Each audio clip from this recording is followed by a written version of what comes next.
ụmụ Igbo ekene m unu ụtụtụ ọma onye ọbụla good morning, good afternoon, good evening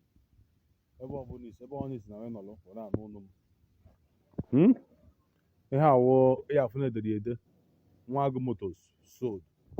ihe a bụ na Amerịka ka ederie ọ na Naịjirịa ebe a ka ederie ihe afụ ya nụ Nwagu Motors sold ihe awụ Spider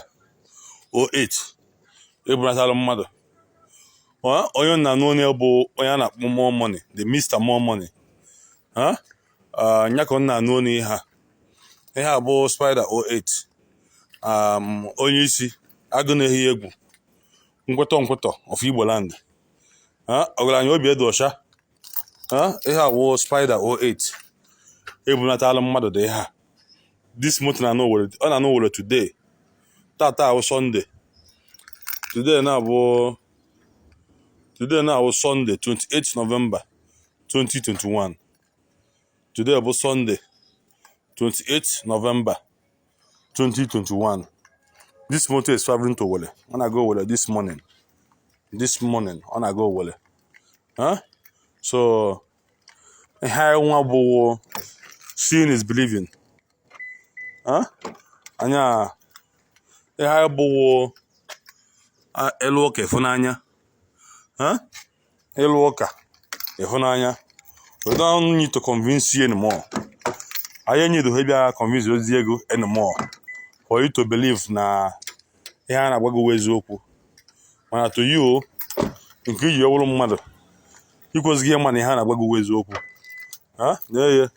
ikwesịghị ịma ịbịa remote emepe